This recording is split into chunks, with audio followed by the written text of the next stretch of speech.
Hello बच्चों, प्रश्न दिया गया है। प्रश्न को यहाँ पर हल कर लेते हैं।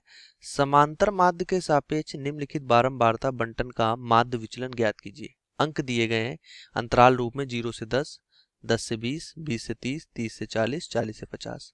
विद्यार्थियों की संख्या दी गई है 5, 8, 15, 16, 6। तो आइए प्रश्न को हल करने से पहले प्रश्न की यहाँ पर मुख्य अवधारणा देख लेते हैं।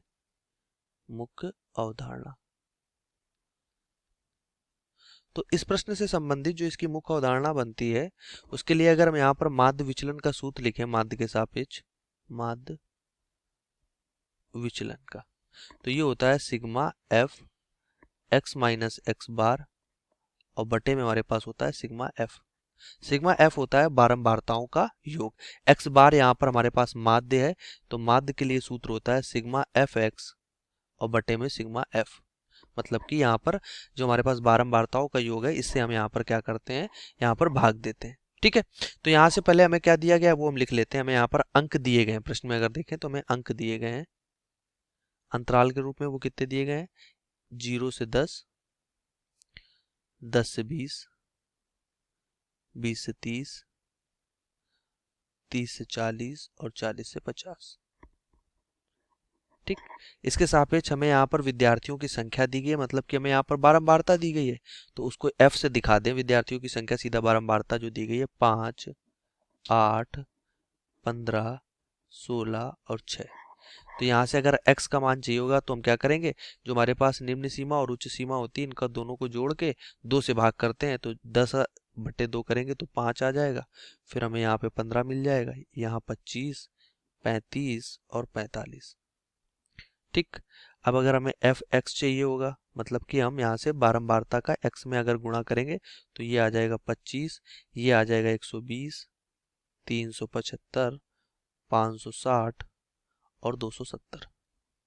ठीक, अब हम यहाँ पर अगर देखें तो अब हमें चाहिए यहाँ पे x माइनस एक्स बार। ठीक, प्रश्न के अनुसार देखें तो हमें x बार की जरूरत है। x बार हमारे पास क्या है? माध्य। तो माध्य ज्ञात करने के लिए पहले मैं यहाँ से अगर हम देखें तो सिग्मा f लिख लेते हैं, इनका योग लिख लेते हैं, मतलब बारंबारता का योग। तो सिग्मा f का जो यह मान है यहाँ पर ये 50 के इक्वल है। ठीक, 5, 8, 15, 16, 6 जोड़ेंगे तो 50 आ जाएगा। तो यहाँ से हम क्या करते हैं, अब x बार अगर ज्ञात करें तो ये हो जाएगा सिग्मा एफ एक्स बटे में हो जाएगा सिग्मा एफ।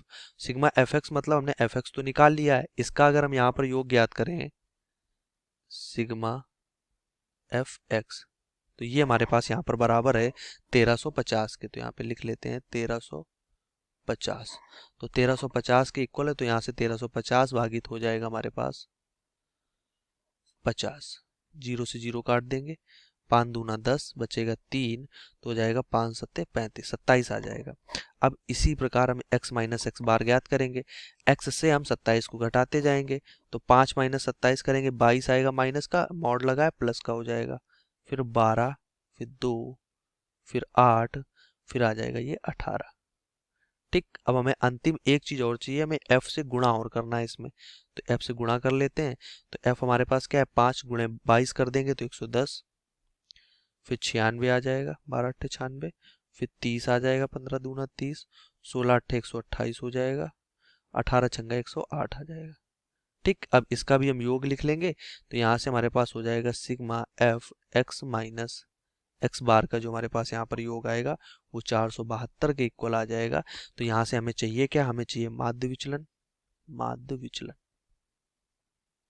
तो माध्य विचलन इक्वल टू हो जाएगा 472 और बटे में हम भाग दे देंगे किससे, सिग्मा एफ से, तो वो है 27। तो ये बराबर आ जाएगा 9.44 के।